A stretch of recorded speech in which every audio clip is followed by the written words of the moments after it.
clear today that I want the Scottish Government to be fully engaged in our discussion. From the Minister's first-hand experience of the JMC discussions, to what extent has the UK Government been willing to reach a position that fulfils that promise by the Prime Minister? Mr Russell. Regrettably, I've seen no such willingness. The terms of reference of the JMC-EN say that one of the purposes is to work collaboratively and to seek to agree a UK approach to and objectives for Article 50 negotiations. At no time has information been brought to the JMC which would allow us to do so. And I think it is that frustration, amongst others, that really gives the lie to any claim that there has been some attempt to engage, certainly the Scottish Government. But I do know that that has been the view of ministers of other devolved administrations too. Joe McAlpine. Thank you. Yesterday, the First Minister announced that the people of Scotland will get a choice on their future. They will decide what they want, not be told what they're getting by a Tory government with one MP in Scotland. How will the Scottish Government ensure that the will of this Parliament is respected if we seek a Section 30 order from that UK Tory Government to give the people of Scotland their right to choose that future in a referendum? Minister. It will be for this Parliament to request a Section 30 order, and then it will be for the UK Government to respond. But I think if the Parliament expresses that will, then I find it difficult to believe that anybody who is a Democrat and who believes in democratic decision-making would... I hear the Tories laughing at democracy, not for the first time in Scotland.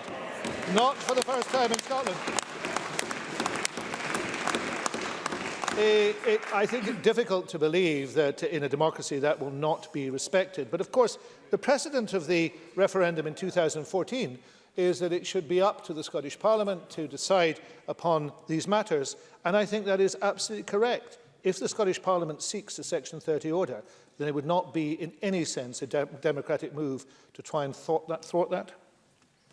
Adam Tompkins. Thank you, Presiding Officer. Given that yesterday the First Minister jumped the gun by issuing uncalled for and unilateral demands for a second independence referendum to break Britain up, why should the United Kingdom Government now take Scottish ministers into their trust at all about the UK's Brexit negotiations? Minister. Well, I do hope that the UK Government is made of more thoughtful stuff than Mr Tompkins. A moment's consideration would make people realise that the right way forward in this, and a difference of opinion now about the right way forward for Scotland, is to ensure that the people have their say. And the request from the First Minister, and if it is followed by this Parliament, is very clear, to do so within the same timescale as the Article 50 process as set out in the treaty. That's a fair thing to do, and it is fair to do that in a civilised and constructive fashion.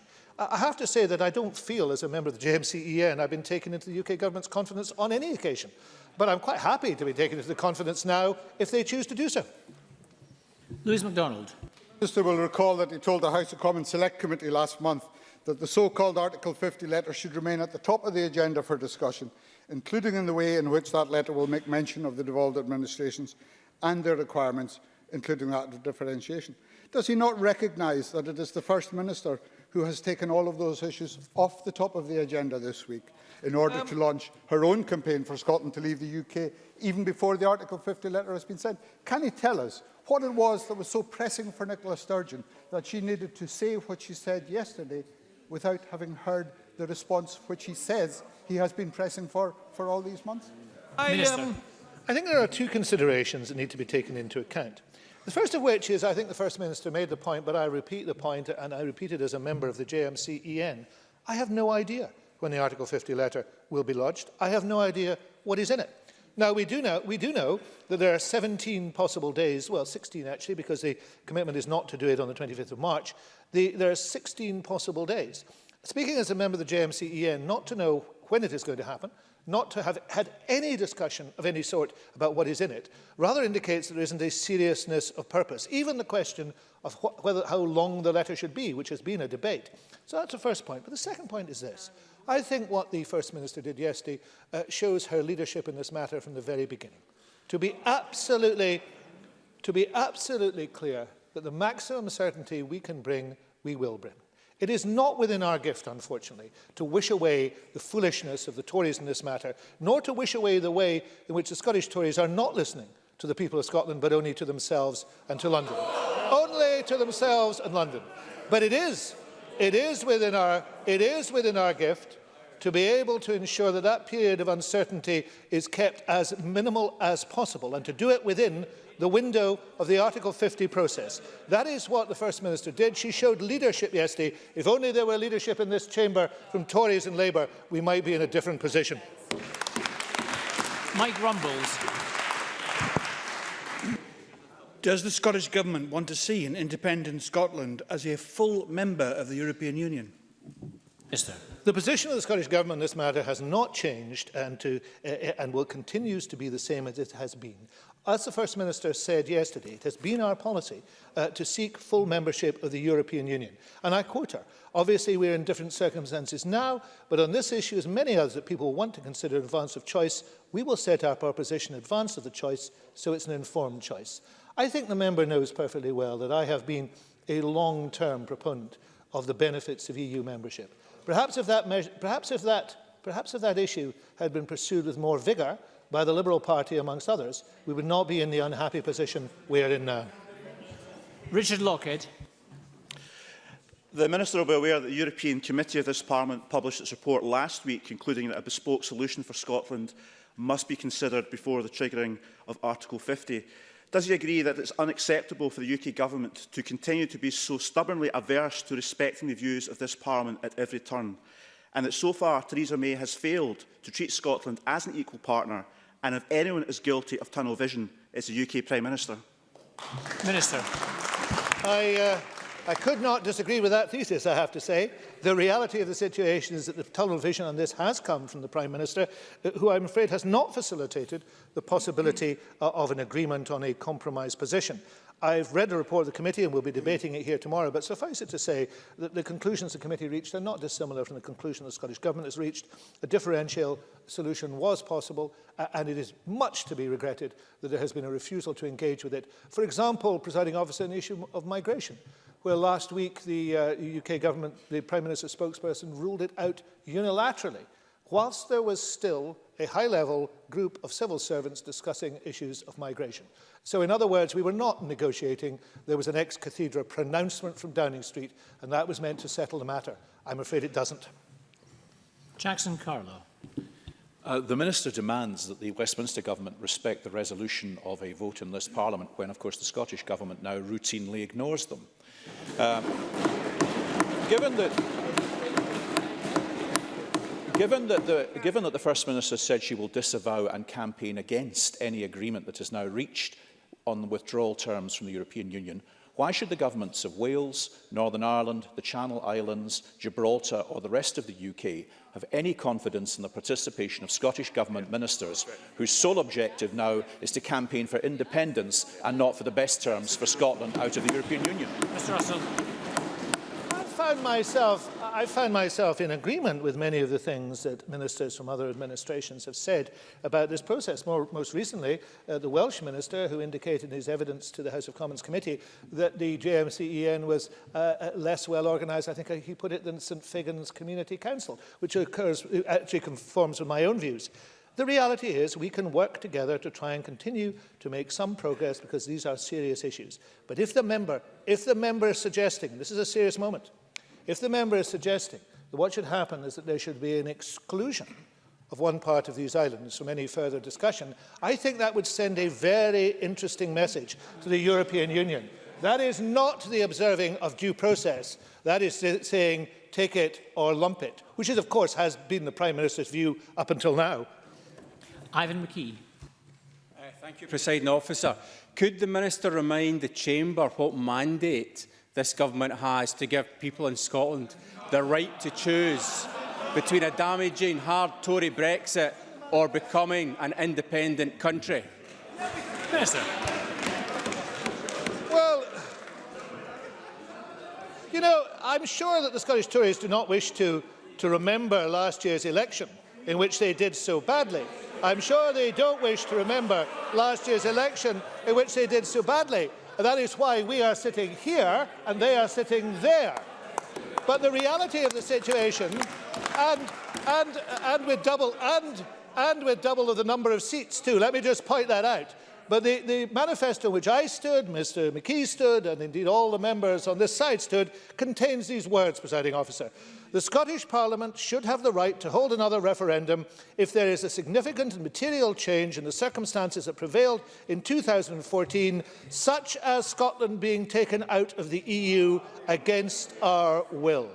I think that is very clear. And I remind the Scottish Tories, we are sitting here, they're sitting there, and we stood on that mandate.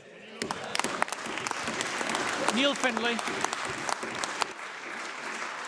If Scotland leaves the EU as part of the UK or not, and as part of the UK or not, seeks at a future date to rejoin the EU, will the Minister and the Government give a 100% commitment to support the holding of a referendum before that could take place? Mr Russell. I can say to Mr Findlay that when the proposition is put to the people of Scotland, there will be absolute clarity on what we are suggesting is done.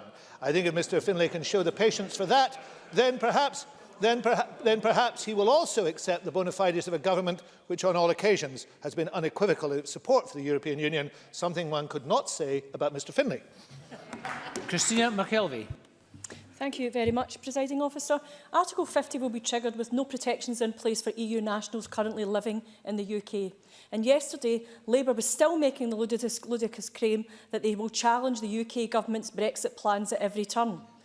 So far, they've failed to provide any opposition to the Tories and failed to stand up for EU nationals. Surely they won't now fail to give the people of Scotland a choice over their own future. Mr Russell. The Labour Party position is, I suppose, to put it kindly, confused. But confusion is one thing. Voting actively against the right of EU citizens is quite another. And there were Labour members in the House of Commons yesterday who did that. That was a disgraceful thing to do. The position of this chamber has been absolutely clear and continues to be clear. EU nationals should not be used as bargaining counters.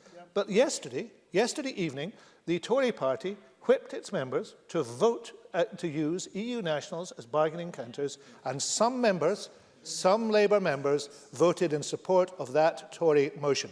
I think the people of Scotland can judge for themselves who is standing up for the rights of human beings and who isn't. James Kelly. Thank you, Presiding Officer. The Minister lectured Parliament about the importance of respect and democracy. What sort of respect does the Minister and the Scottish Government have for democracy when they want to stampede to the country into a divisive referendum that no one wants, just over 2 years since we've had a clear democratic vote in favour of staying within the United Kingdom? Minister. Clearly, Mr Kelly is not a Corbynista. The realities of the situation is, of course, Mr Corbyn quite happy to accept the democratic right of Scotland to hold such a referendum. But I go back to the point I made. I stood for election in this chamber. The people around me stood for election on a manifesto which referred to Scotland being taken out of the EU against our will. I am standing full square on the mandate that I have. So is this party. If only Labour were thinking of Scotland rather than its rather threadbare self. Thank you. That concludes topical questions. We'll move on to the next item of business, which is a debate on motion 4576 in the name of Fiona Hislop on inclusive tourism, promoting accessible tourism and changing lives through the visitor economy. I'd invite members who wish to speak to press their request to speak buttons now.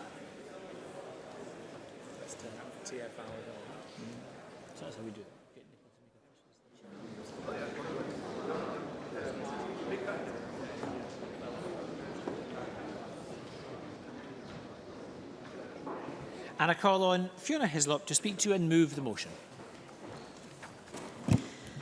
Thank you, Presiding Officer. And as we mark the beginning of National Tourism Week tomorrow, I move the motion in my name. Since taking up my role as Cabinet Secretary for Tourism last year, I have spoken many times about what tourism means for Scotland's prosperity.